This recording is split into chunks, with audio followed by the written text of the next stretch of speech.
les damos la bienvenida a esta última conferencia de nuestras jornadas académicas.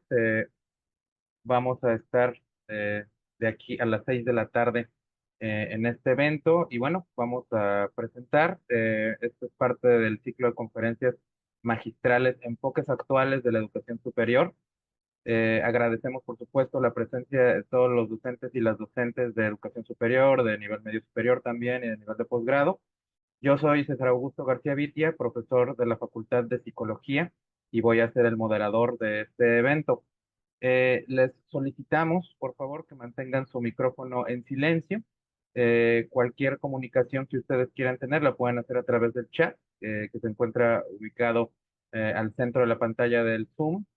Cualquier pregunta o comentario o duda que tengan deberán externarlo en esa sección. Eh, si pueden, por favor, mantengan su sesión en vista de hablante para mejorar la experiencia de la charla. Asimismo, les pedimos que puedan tener su cámara prendida para que podamos estar observándonos. Les explico un poco la dinámica del evento. La duración es de 1 hora. Nuestro conferencista desarrollará su tema durante los primeros 45 minutos.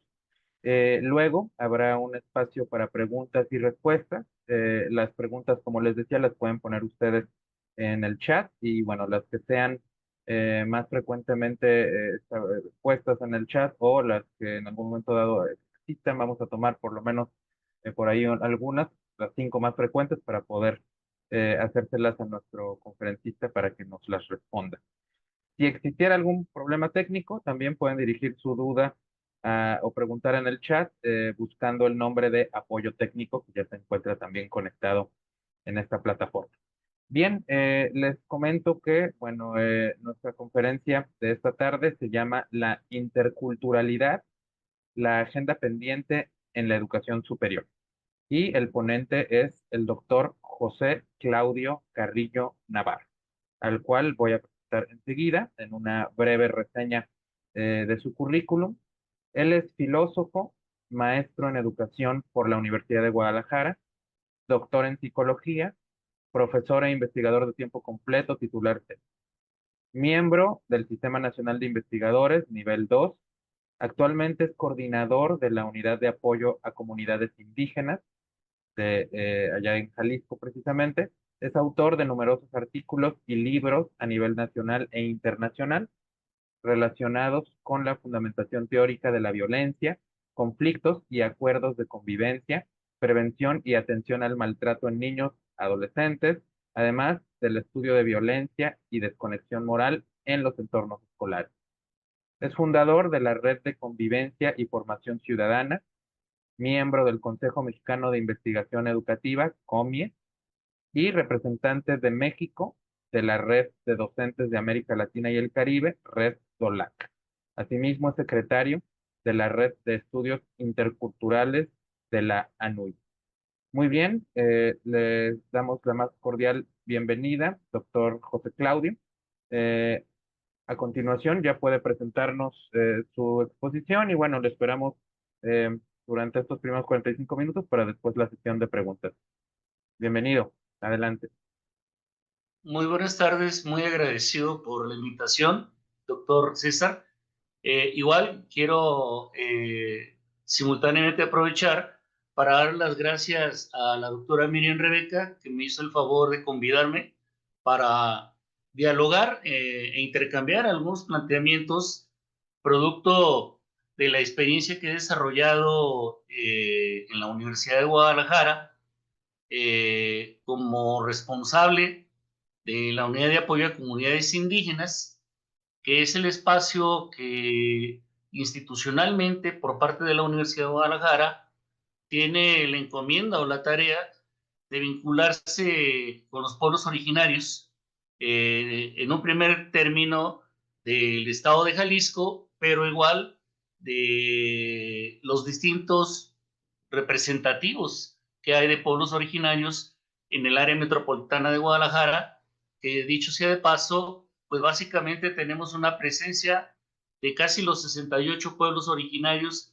que aún existen en nuestro país, obviamente con distintas representaciones cuantitativas, ¿no? Eso lo voy a comentar más adelante. Y bueno, de lo que yo quiero conversar el día de hoy, pues es precisamente de esa experiencia y también hacer un par de aclaraciones que son fundamentales. La primera de ellas, quiero decirles que yo el 31 de mayo dejé el espacio de la Unidad de Apoyo a Comunidades Indígenas. La Universidad de Guadalajara tuvo cambios administrativos a nivel estructural y bueno, pues dentro de estos cambios, pues uno de ellos fue que mi cierre y mi conclusión como responsable de esta unidad, e igual también decir que pues ya la secretaría que teníamos a nuestro cargo en la NUYES, bueno, continúa a cargo de la UASI, pero ya no con mi responsabilidad. Lo aclaro esto, pero independientemente de eso, como el tema del que se trata es de hablar un poco de la experiencia que yo he venido desarrollando, y no solamente desde que inicié como responsable de este espacio, sino de tiempo atrás tuve la oportunidad de participar en un centro universitario de la universidad que se encuentra en el norte del estado de Jalisco, donde hay una presencia muy importante de la comunidad birrárica dentro del espacio educativo, por la cercanía geográfica y en gran medida también por el número cada vez más importante y creciente que hay de estudiantes que ingresan tanto al nivel medio superior como a la educación superior. Entonces, en ese contexto es pues en el que voy a iniciar la presentación y bueno, pues yo hago toda una serie de afirmaciones, pero muchas con una dosis de escepticismo importante, porque, bueno, este es un tema bastante espinoso. De repente estuve a punto de cambiar el nombre de la presentación, porque me empecé a hacer preguntas, ¿no? De qué tanto, por ejemplo, es válido hablar de interculturalidad en forma tan abstracta, cuando también tenemos un mosaico de universidades de distinta naturaleza en nuestro país, y me refiero tanto a las públicas, las privadas, como las que se han venido denominando como universidades interculturales, ¿no? Es decir, si nosotros hablamos de una universidad intercultural, por ejemplo en Oaxaca, pues nos damos cuenta que nos pasamos al estado de Veracruz y la naturaleza y los propósitos de una y otra, pues son diferentes, con todo y que las dos son de orden intercultural. Y digo, no he tenido la oportunidad de conocer la experiencia de la Universidad Intercultural que creo han generado ahí en el estado de Colima, pero me imagino que por el solo hecho de atender a comunidades originarias diferentes, pues los enfoques, los propósitos, las discusiones y los debates también tienen una naturaleza distinta, ¿no? Entonces lo que voy a hacer es mostrarles un poco lo que ha ocurrido y a partir de ahí intentar ir generando algunas ideas que yo con gusto sería muy feliz de que generaran el diálogo y el debate, porque me parece que pues aquí no hay a priorismos absolutos en nada, ¿no? Entonces voy a dar inicio, voy a comenzar haciendo una descripción de, pues de esa realidad en la que yo he tenido la oportunidad de moverme eh, y que tiene que ver inicialmente con este título, con esta agenda de pendientes. Ya no es una agenda de pendientes, es una agenda de pendientes, de propósitos y en ocasiones despropósitos. Deben de recordar, y un poco para generar contexto, que recientemente ha habido toda una serie de modificaciones a nuestra Carta Magna, a la Constitución mexicana, que han generado otros espacios de análisis y de discusión que anteriormente eran impensables. Digo, ahora, por ejemplo, con la modificación al artículo segundo, pues creo yo que inclusive algunas instituciones han tenido que repensarse y reformularse porque ahora las tareas son diferentes.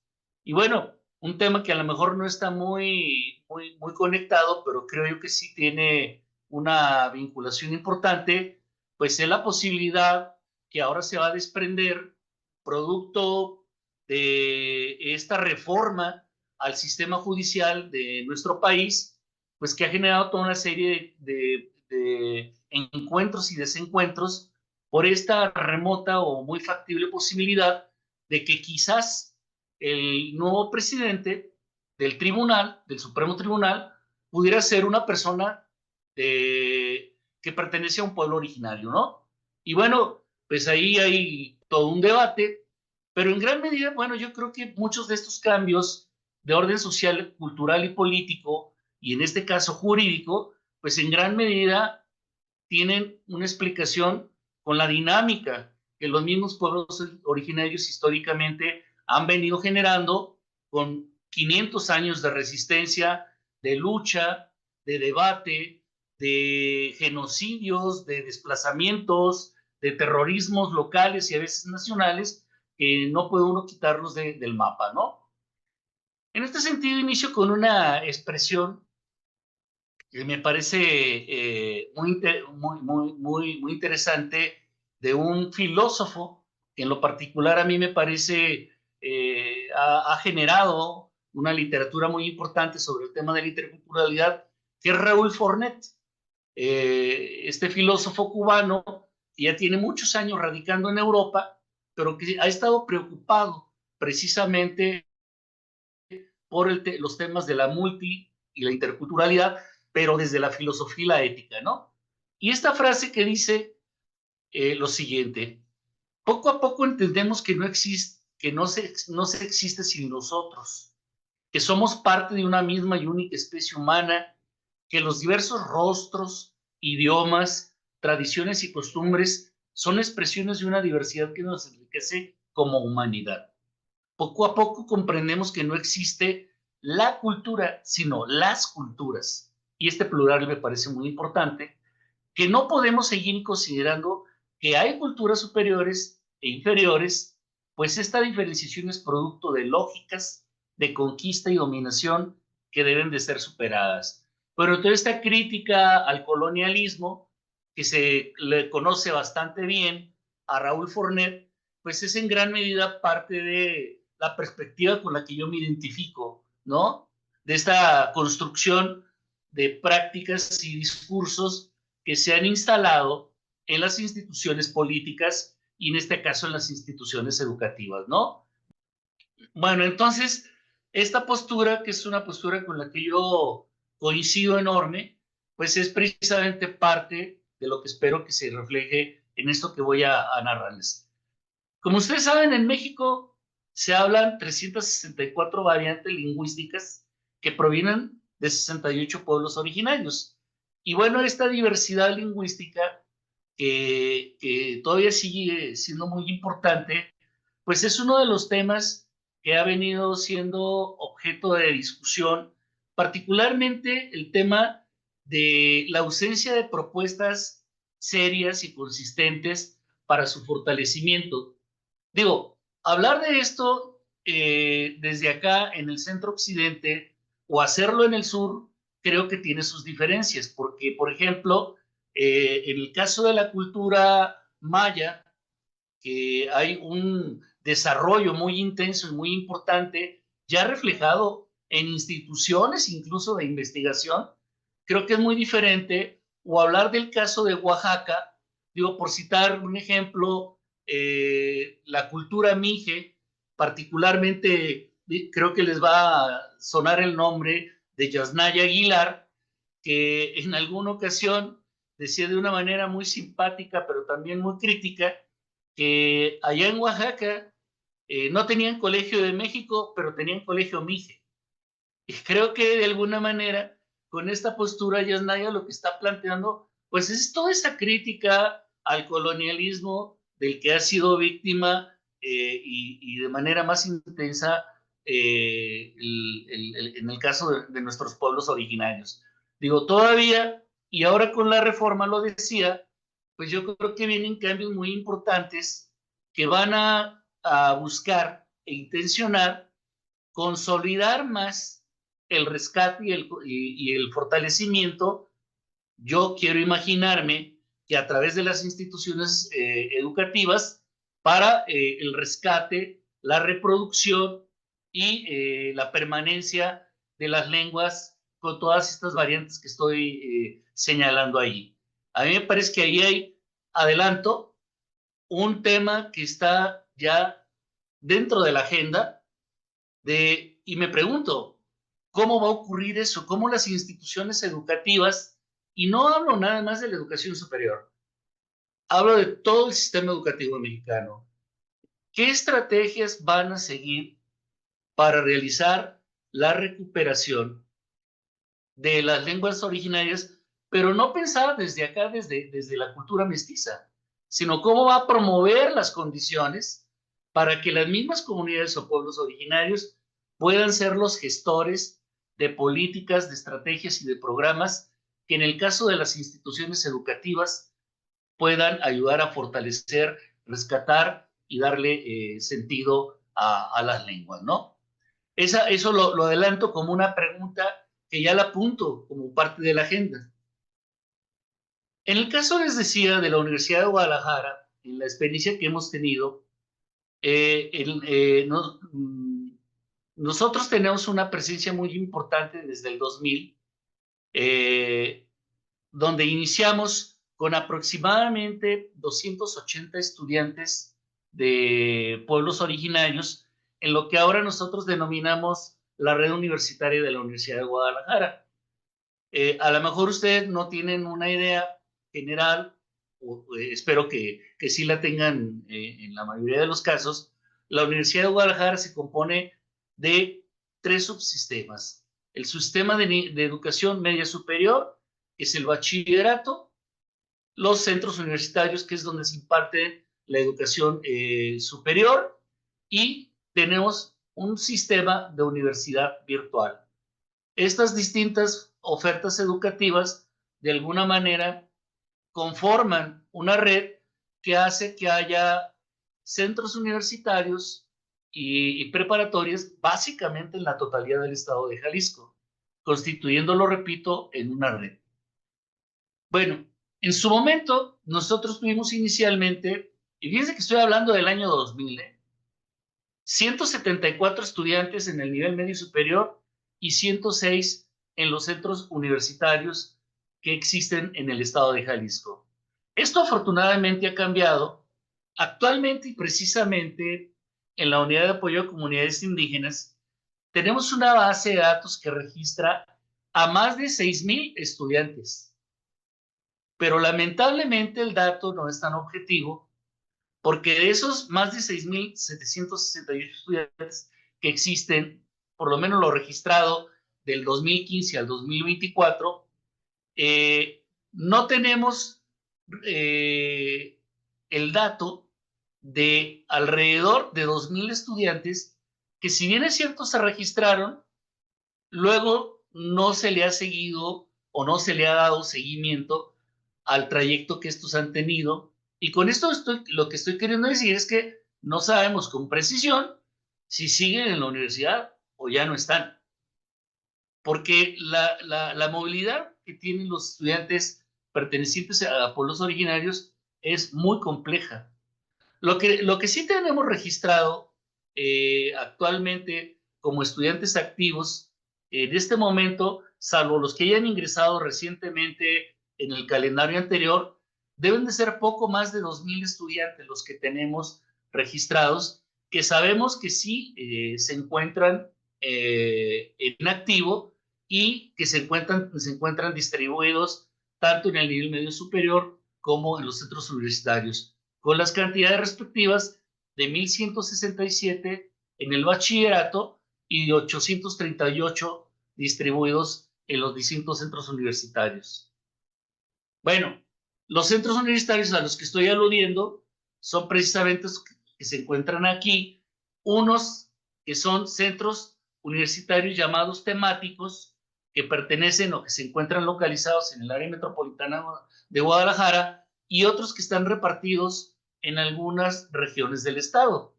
Si ustedes observan los datos, el más representativo es el del Norte, que tiene 227 estudiantes, y eso es en razón de que precisamente la comunidad más cercana a ese centro universitario, que se encuentra en el municipio de Colotlán, Jalisco, provienen de la comunidad birrárica. O sea, esa es la razón que en gran medida explica que la mayor carga de estudiantes se encuentre localizada cuantitativamente en ese centro, y si ustedes ven, pues ya la distribución en los otros es cuantitativamente muy diferenciada.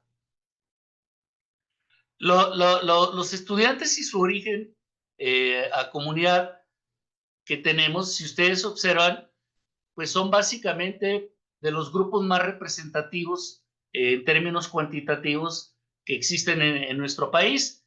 Pero quiero resaltar que para el caso de la Universidad de Guadalajara, en cantidad, los más importantes son los que pertenecen a la comunidad náhuatl, que son 919, y que básicamente están en el sur del estado de Jalisco.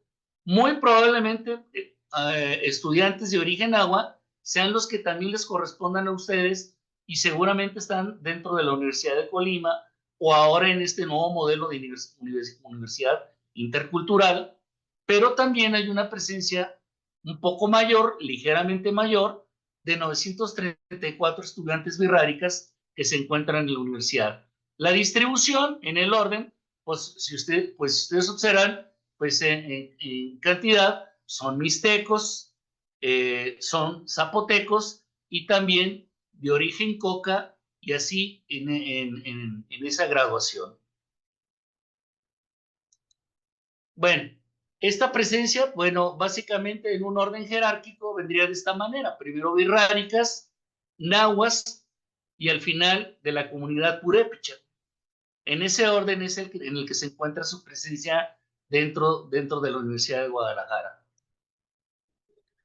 Dentro de los aspectos de la agenda que yo le llamo pendiente, pues existe una problemática muy diversa que todavía sigue generando escenarios de exclusión en los estudiantes indígenas al nivel medio superior y superior, y no se diga al posgrado.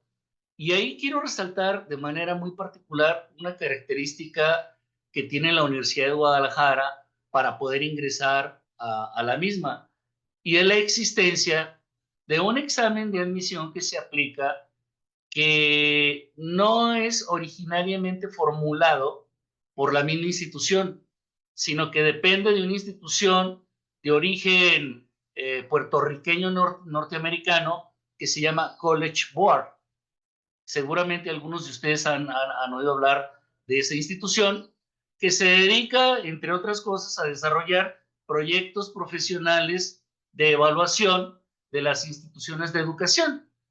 Bueno, en su momento, y estoy hablando de esto de alrededor de un poco más de 30 años, la aplicación de este examen de admisión, tanto para el nivel medio superior como para el superior, bueno, pues tiene características muy, muy específicas, porque privilegia ciertas áreas del conocimiento que desde la perspectiva occidental se sugiere que son las más importantes, y que tienen que ver con el desarrollo del pensamiento lógico matemático y la lengua, ¿no? De base.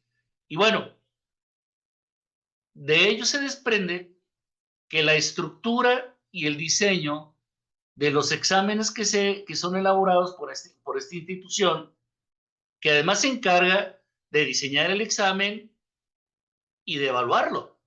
Es decir, lo que nosotros recibimos como universidad es solamente los resultados que produce la institución para determinar quiénes ingresan y quiénes no ingresan a la universidad.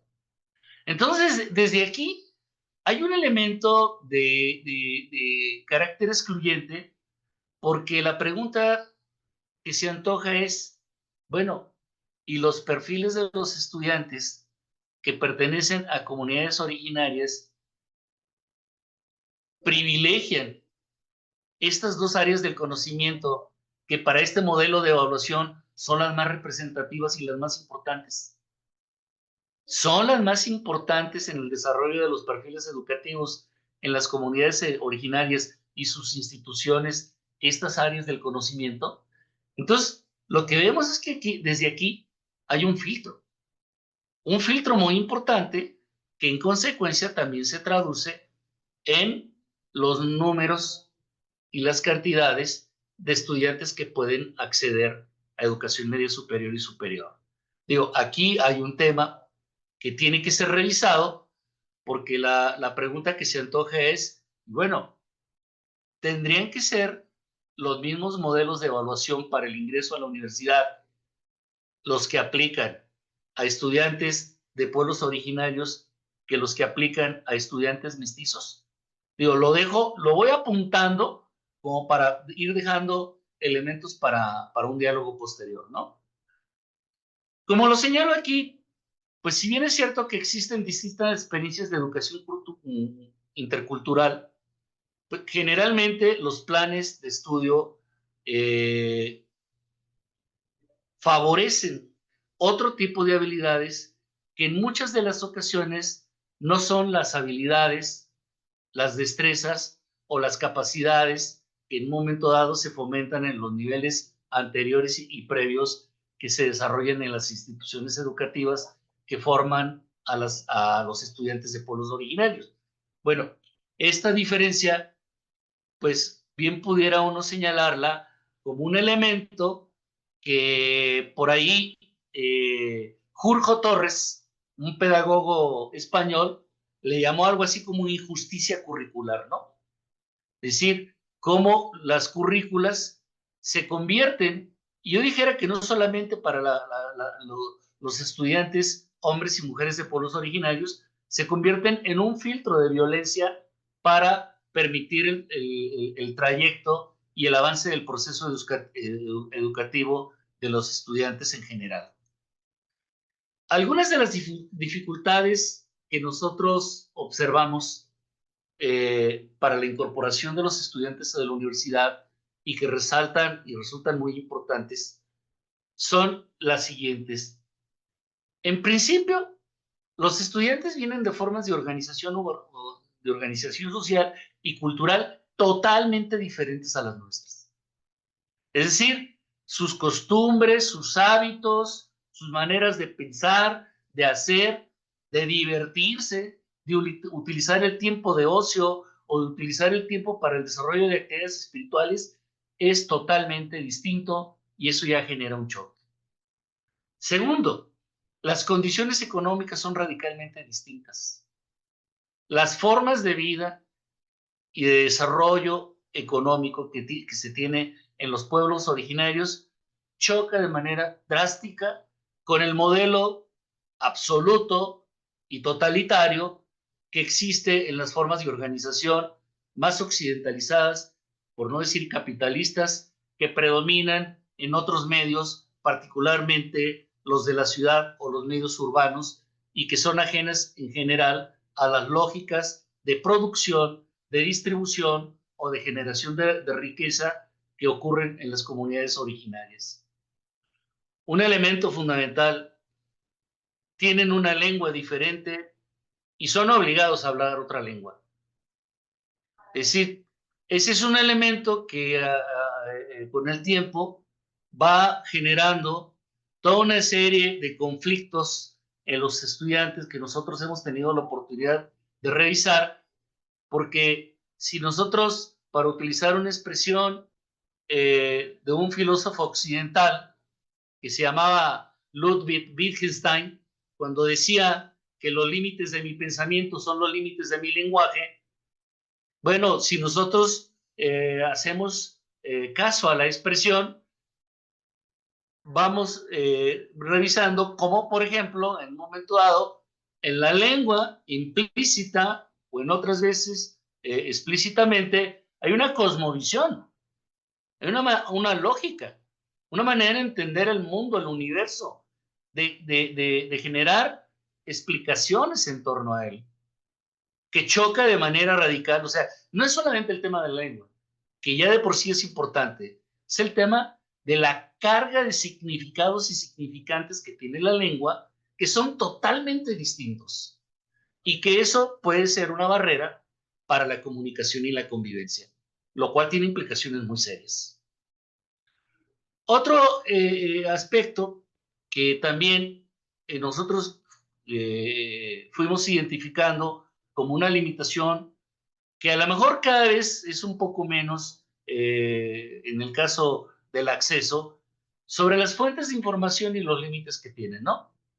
Si generalmente, por ejemplo, en comunidades, particularmente, por ejemplo, me refiero a las del pueblo originario Wixárika, en donde solamente por los lugares en los que están instaladas, que son en las montañas, el acceso para que tengan conectividad es un problema, y es un problema permanente, ¿no?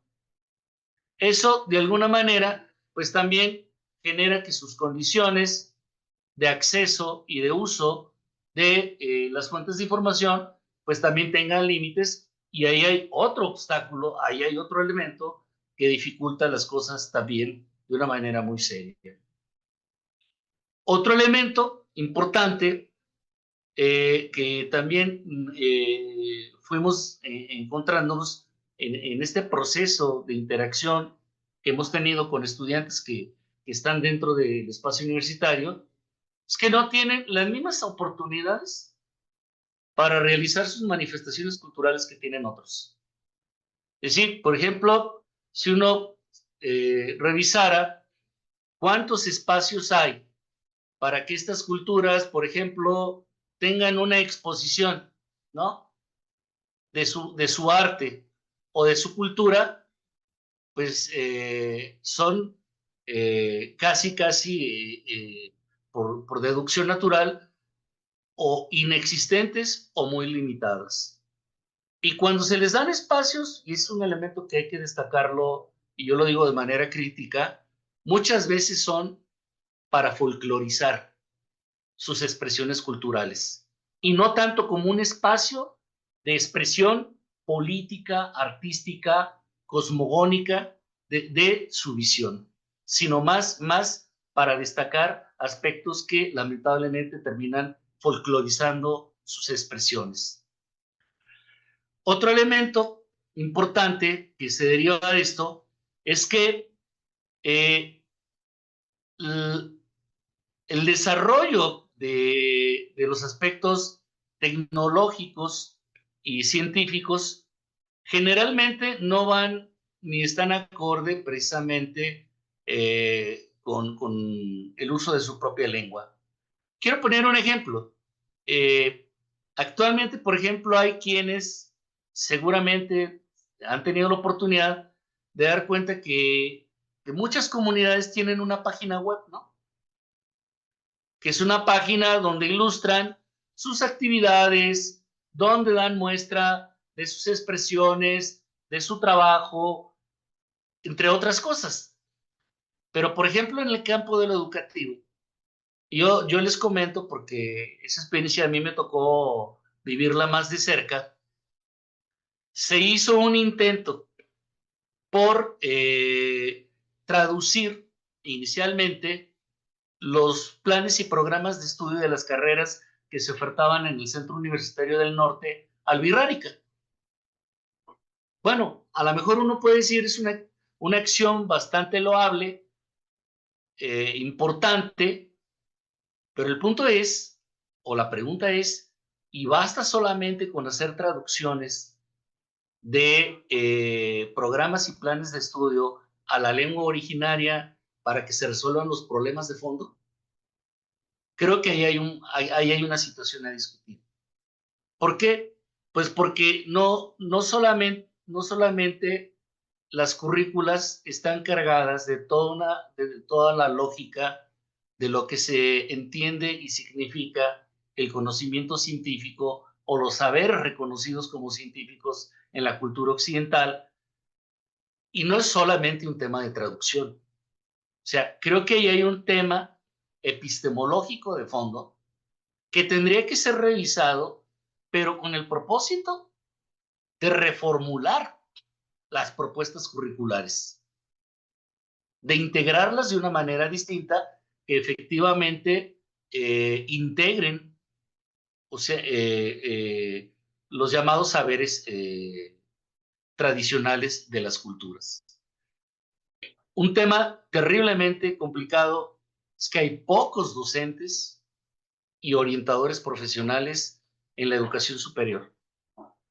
En el caso, por ejemplo, les doy un ejemplo, en Ocota de la Sierra, en el norte de Jalisco, hay un llamado Bachillerato Tecnológico Intercultural Birrárica. Y bueno, quiero destacar dos cosas, unas a favor y otras no tanto. Por ejemplo, en relación precisamente al tema del número restringido de docentes, pues el 80% de los profesores de ese bachillerato intercultural son mestizos y no hablan la lengua. Entonces, ahí tenemos un problema. Pero además, no puede incrementarse la tasa de profesores porque las condiciones profesionales y los perfiles académicos de los que podrían realizar docencia dentro del bachillerato no cumplen con los requisitos que la universidad le exige. O sea, aquí hay un candado de orden institucional terrible, porque habiendo profesores, independientemente de si están certificados o no, si cuentan con digamos, la credencial para poder impartir clases, en este caso en el nivel medio superior, no pueden hacerlo por las restricciones burocráticas que la universidad impone para el acceso a la docencia en ese nivel.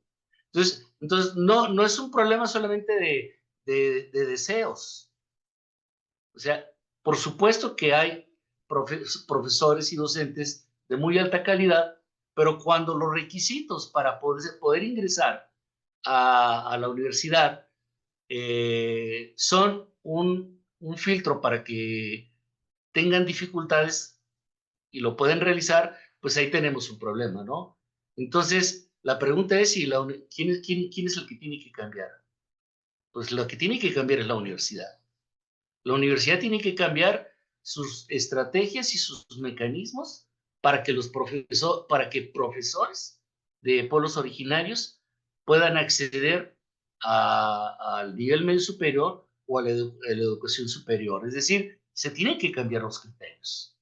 Porque los criterios, cuando han sido elaborados, han sido pensados en la cultura mestiza. No han sido pensados en las condiciones y características en las que viven y se desarrollan los docentes o los potenciales docentes en comunidades originarias.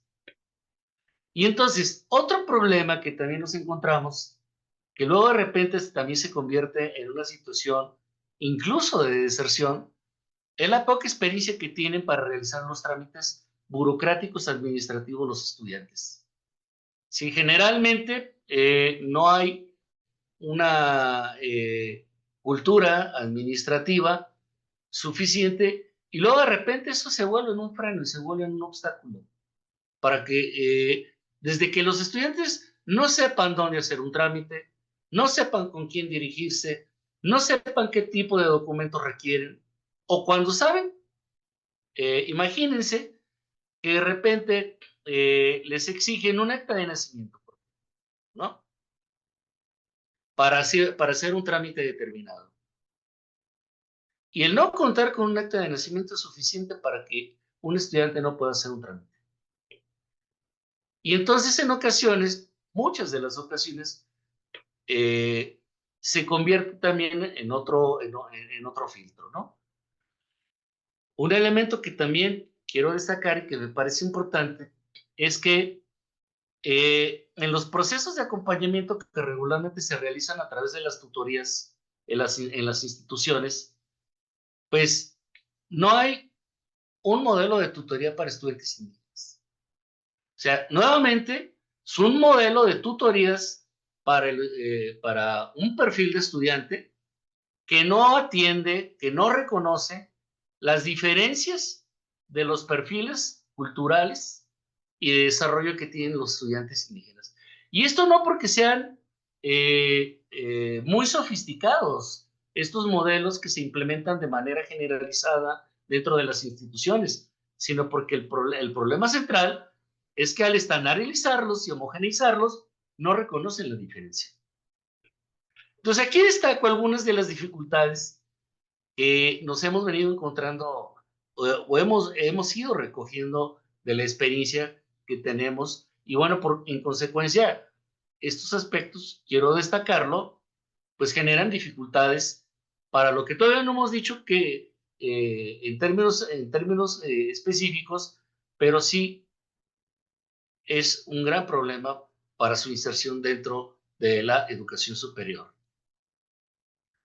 En este sentido, al ser los estudiantes indígenas los que enfrentan mayores retos por carecer de orientación, de información, por un problema que seguramente quienes hayan tenido experiencia con estudiantes pertenecientes a pueblos originarios, los problemas afectivos y socioemocionales que surgen cuando estos toman distancia o se alejan de su familia y de su comunidad son graves. Es decir, hay estudiantes, hombres y mujeres, que sufren procesos de depresión terribles precisamente por esa distancia. Porque van a una comunidad donde no conocen a nadie, donde tienen que buscar dónde vivir, de qué vivir, y tienen que generar, o sea, están obligados a generar comunidad, porque es una ausencia muy importante. Y bueno, destaco de nueva cuenta un aspecto que señalé anteriormente cuando comenté la dificultad o las implicaciones que tiene que se aplique un examen por una institución extranjera para el ingreso a la universidad. Bueno, particularmente estos aspectos que son manejados como esenciales para los exámenes de admisión, como las habilidades de la lectoescritura, pues habría que revisar habilidades para qué lectoescritura, así lo digo textualmente, para qué modelo de lectoescritura. Eso en principio. Los métodos de investigación que son utilizados en un contexto y en otro son muy diferentes. Es decir, los estilos de aprendizaje, incluso se podría decir, son muy diferentes. Es decir, este acento que se le da a la lógica matemática, que algunos a lo mejor podrán decir que son competencias universales, pues habría que revisarlo, ¿no? ¿Qué tan universales son esas competencias que la lógica y matemática occidentales nos plantean para cualquier tipo de sujeto, ¿no?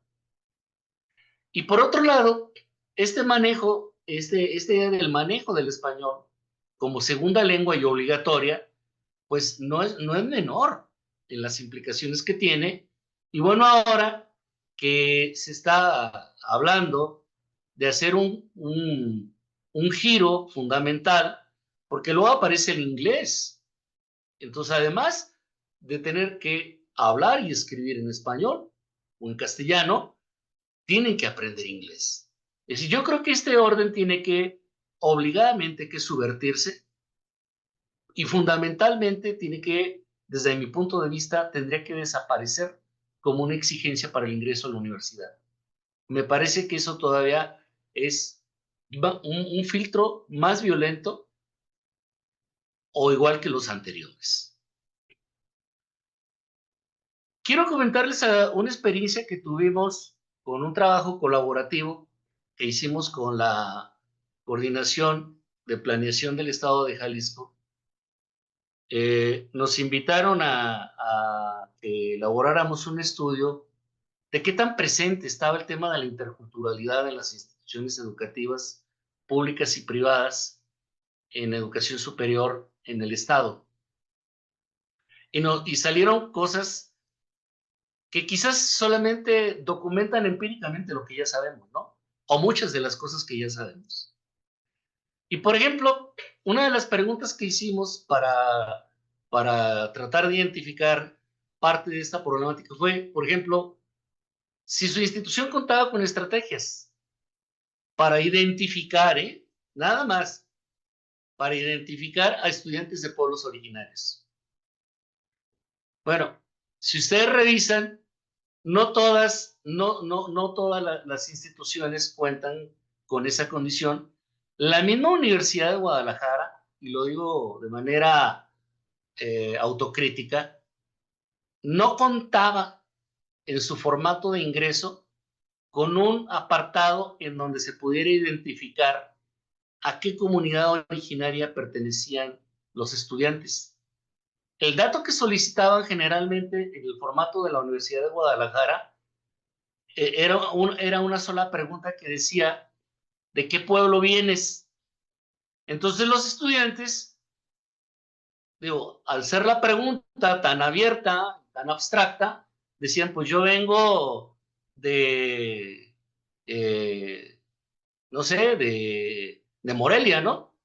O yo vengo de Ayotitlán, o vengo de Cuautitlán, pero la pregunta en realidad, la que se buscaba intencionadamente mal elaborada era a qué comunidad originaria pertenecían.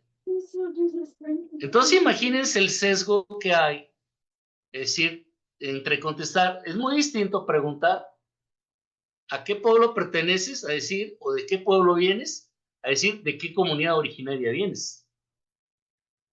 La pregunta implícitamente tiene una carga semántica totalmente diferente, porque yo puedo decir el pueblo donde yo vivo, pero no dice cuál es la comunidad o el pueblo originario al que yo pertenezco.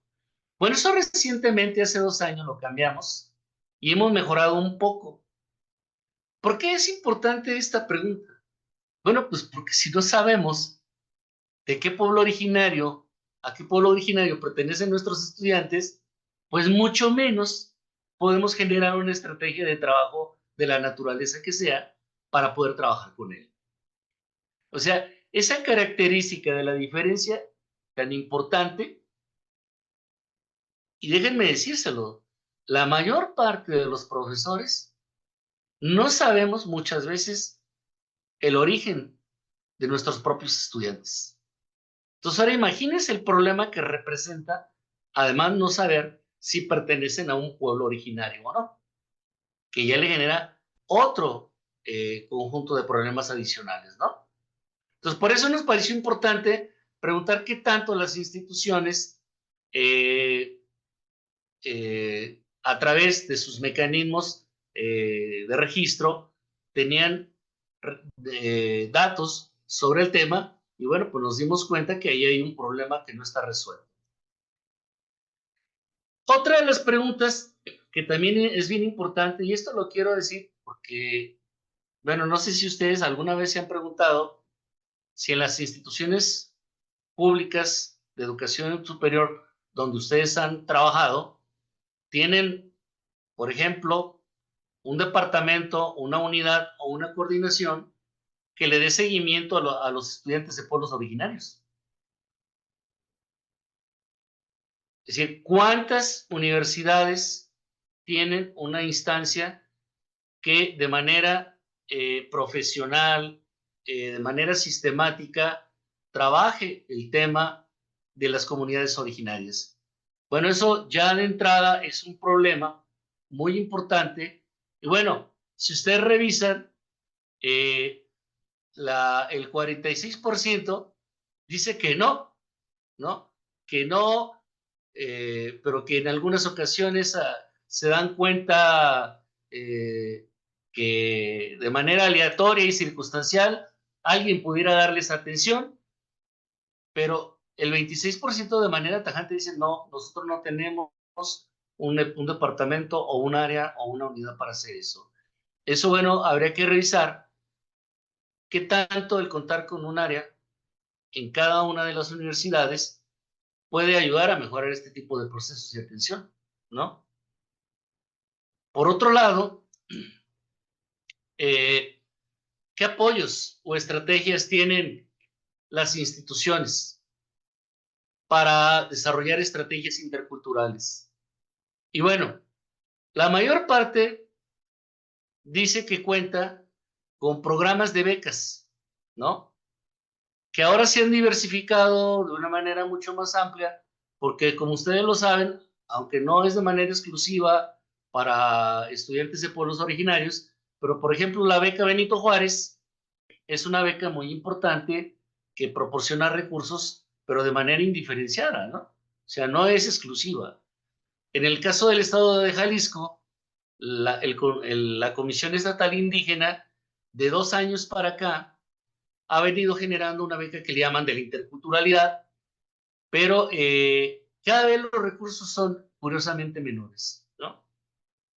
Aquí la pregunta es, digo, no es que no sea importante que haya una beca, pero también habría que preguntarse de cuánto es esa beca y para cuánto ajusta, ¿no? Si uno revisa todas las necesidades que tiene un alumno cuando se desplaza de su población originaria, por ejemplo, a la ciudad, que tiene que pagar renta, que tiene que pagar transporte, alimentos, comida, que tiene que comprar sus materiales, que tiene que pagar una inscripción, por más baja que sea. Digo, hay casos un poco más complicados.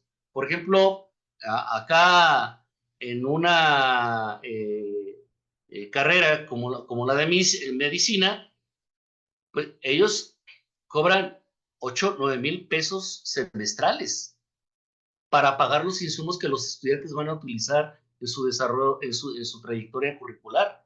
Yo me pregunto, no nada más para los estudiantes indígenas en general, ¿quién tiene 8 o 9 mil pesos para pagar semestralmente solamente referido al pago de la cuota que se les solicita para el pago de los insumos que utilizan en prácticas, en laboratorios o en actividades de esa naturaleza, ¿no? Entonces aquí solamente queríamos resaltar un poco que luego pareciera que el centro de atención podría encontrarse en el apoyo a través de programas o convocatorias de becas, cuando solamente pueden ser una parte. Y digo, yo destaco que, por ejemplo, la beca que otorga la UASI, imagínense, alcanza solamente para 300 de los más de 2,000 estudiantes que están en educación superior. Y es una beca que se extiende en una sola expedición por 6,000 pesos semestrales. O sea, ese tipo de aspectos que parecieran eh, aleatorios son muy importantes porque se reflejan en las precariedades y condiciones en las que están los estudiantes, fundamentalmente los que deciden vivir y estar en una institución de educación superior en medios urbanos. Otro elemento, imagínense, si no hay una unidad, ¿quién va a diseñar estrategias de aprendizaje en la institución y de la enseñanza para trabajar con estas diferencias? ¿No? Bueno, el dato grueso que nos da la respuesta a esta pregunta fue que no se cuenta. Digo, por eso yo señalaba anteriormente que si no se cuenta ni siquiera con una coordinación, pues imagínense ahora a nivel del trabajo áulico, en los procesos de la enseñanza-aprendizaje, ¿cuántos profesores podrán tener la preocupación de establecer estrategias diferenciadas de enseñanza y aprendizaje para trabajar con esta pluralidad cultural? La dejo como pregunta, ¿no? Que lo mismo podrían decir no solamente para el tema de las diferencias culturales. ¿Cuántos, por ejemplo, maestros están capacitados en otro ámbito para trabajar, por ejemplo, con alumnos neurodiversos, ¿no? Que es otro problema, por supuesto. Pero en este sentido, digo, las dificultades, aunque son diferentes, son también otras dificultades. Esta última, que es contundente, si la institución capacita a los profesores o no en la interculturalidad, pues yo creo que es más tajante, ¿no? Y esta es una de las ausencias terribles que tenemos. ¿Cuáles son de las cosas que me parece que pueden irse pensando y discutiendo? Una, la urgencia de hacer adecuaciones curriculares, ¿no? Es una parte fundamental que tiene que ver con el seguir o estar muy cerca de los tiempos y las lógicas de aprendizaje propios de las culturas de los estudiantes que pertenecen a distintos pueblos originarios. Otro elemento pendiente, que la enseñanza y el aprendizaje, la lengua, la literatura o sus tradiciones de los pueblos originarios sean incorporados en los programas educativos. Otro, que haya programas permanentes para generar mejores condiciones de los estudiantes de pueblos originarios, fundamentalmente los que se desplazan de comunidades rurales a comunidades urbanas. Que haya una adaptación del sistema educativo a las formas y tiempo de vida en relación con su dinámica, su política, sus tradiciones y costumbres.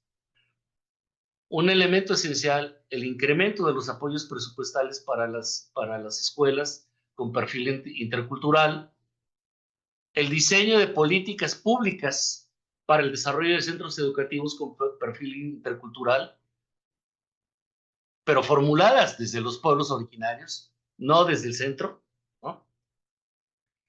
Y, bueno, siguiendo un poco los planteamientos de Gunther Dietz, nos dice: interculturalizar la educación superior implica la inclusión de conocimientos, modos de producción de conocimientos, modos de aprendizaje, lenguas, historias, visiones del mundo, proyectos de futuro de los pueblos indígenas y afrodescendientes en los planes de estudio de todas las universidades y otros tipos de IES, según sea pertinente para las diversas formaciones profesionales. Yo me quedo con una pregunta que la dejo ahí en el aire: universidades interculturales, educación intercultural, educación con enfoque intercultural o interculturalidad como eje transversal en la educación. O sea, ¿qué es lo que queremos de todo eso?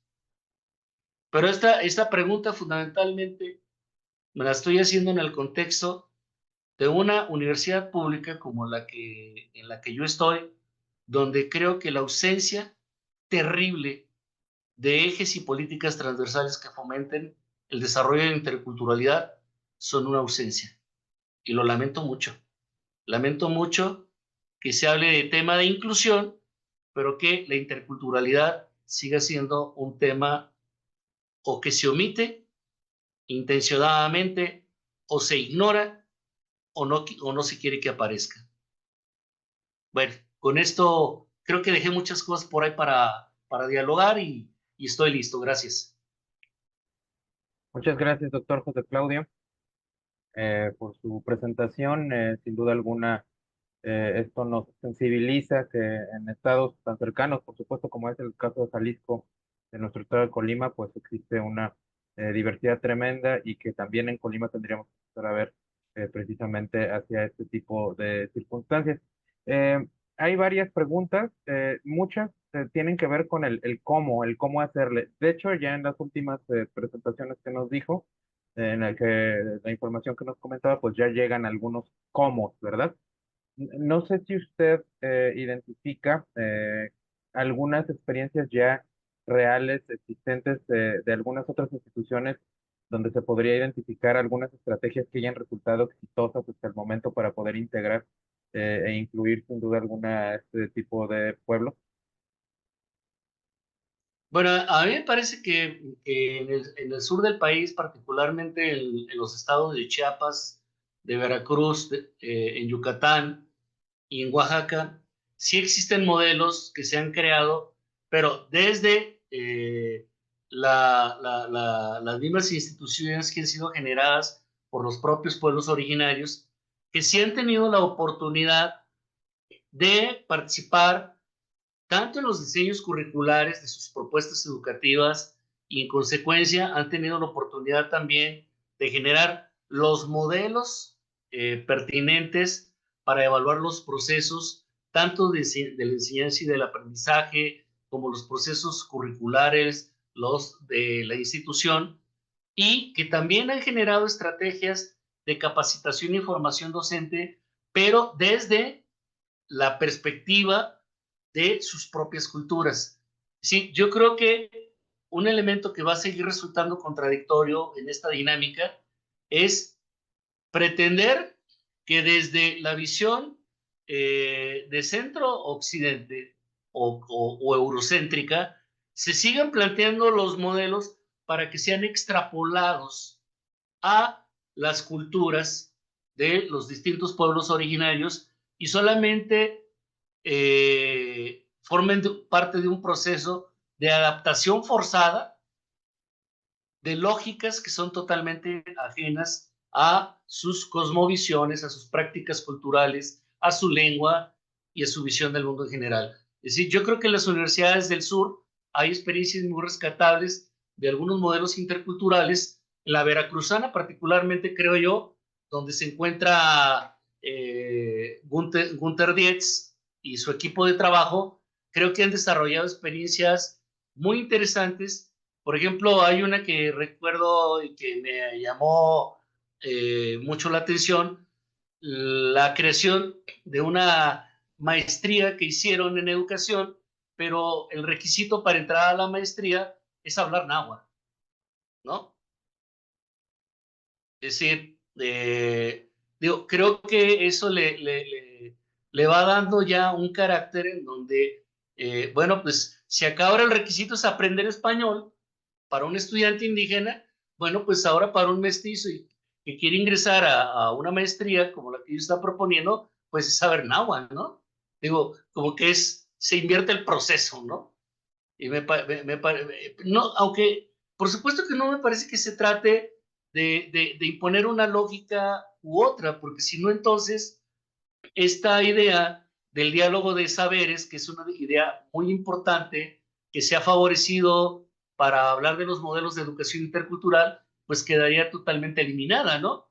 Sí, me parece que debe haber un continuum pero de manera horizontal, y bueno, y que también tiene que irse favoreciendo modelos alternativos de la organización del trabajo académico colegiado, curricular y de evaluación, con otras metodologías que ya han sido probadas y que han tenido efectos muy interesantes. Por ejemplo, las que se han promovido a través de las llamadas metodologías horizontales con la doctora Sara Corona Berkin, ¿no? Que me parece que pueden ser una fuente muy importante para construir y desarrollar conocimientos y saberes o diálogos de saberes de un modo distinto, ¿no? Muy bien. Y bueno, también hay comentarios relacionados y preguntas, por supuesto, con los cambios que tendría que haber a nivel institucional. También incluso una pregunta como cómo podríamos convertirnos en docentes interculturales, así se plantea. Y también si es necesario, o en el caso de la Universidad de Guadalajara, trabajan en la sensibilización también a nivel de los compañeros y compañeras en el aula para la inclusión de las personas de los pueblos originarios. Yo quiero retomar el ejemplo del bachillerato intercultural birrárica al que aludía en mi conversación, y un elemento que olvidé destacar que me parece que sí es muy importante. Digo, con todo y que existe ese elemento crítico de la ausencia de profesores birráricas dentro del modelo educativo, pero lo que sí creo que ha sido un logro importante es incorporar dentro del plan de estudios la enseñanza de la lectoescritura birrárica. Aunque este tipo de procesos, hay que destacar, tienen una historia.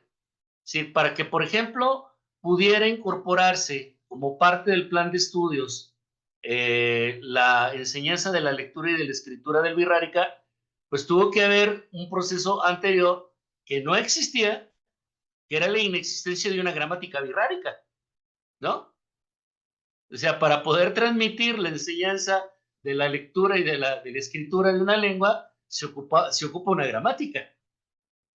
Y bueno, gracias a un trabajo muy intenso que hizo durante poco más de 30 años el doctor José Luis Iturrioz Leza, cosa curiosa, el doctor José Luis Iturrioz Leza es de origen vasco, pero es un lingüista que se dio a la tarea de formar un equipo de lingüistas birráricas para que ellos mismos elaboraran y diseñaran la gramática birrárica.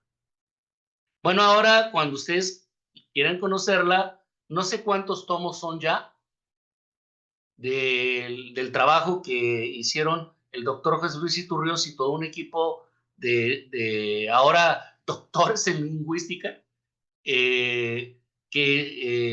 digo, tuvieron la osadía y la valentía y lograron conformar ya de manera escrita una propuesta de gramática que ahora sí se puede enseñar, ¿no? Entonces, digo, en ese sentido, por ejemplo, hace rato también mencionaba que en el caso de la lengua zapoteca, mixteca, mije, maya, el náhuatl, que se habla en Veracruz, en Puebla o en otros estados, pues ellos en ese sentido tienen un avance muy significativo.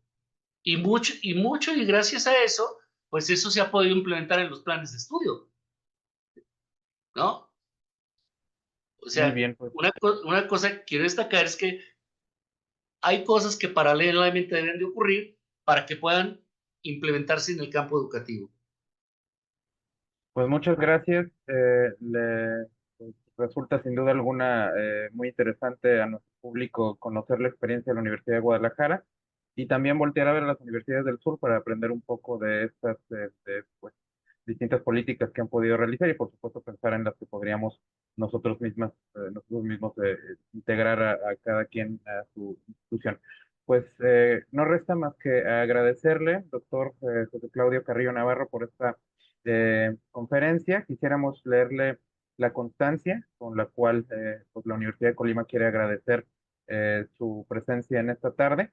La voy a leer. La Universidad de Colima otorga la presente constancia a José Claudio Carrillo Navarro por impartir la conferencia La interculturalidad, agenda pendiente en la educación superior, por supuesto como parte de las jornadas académicas, enfoques actuales de la educación superior en México, realizada el 4 de julio de 2025 en modalidad en línea con duración de 1 hora y valor curricular. Atentamente, estudia, lucha, trabaja, Colima Hall, julio de 2025, firma la doctora en arquitectura, Marta Eugenia Chávez González, directora general de desarrollo del personal académico. A nombre de la universidad le agradecemos mucho por esta charla y esperemos en un futuro tener más de su experiencia compartiéndola en este tipo de eventos. Muy amable, muchísimas gracias. Muchísimas gracias a todos y todas. Que tengan buena tarde. Ojalá algunas de las reflexiones que vertí puedan ser valiosas para seguir debatiendo esto. Muchas gracias y también agradecemos, por supuesto, a todas las presentes y los presentes, profesoras, profesores. Con esto cerramos este ciclo de conferencias vespertinas, así como las jornadas académicas. Que tengan muy felices vacaciones y bueno, pues, hasta pronto. Gracias.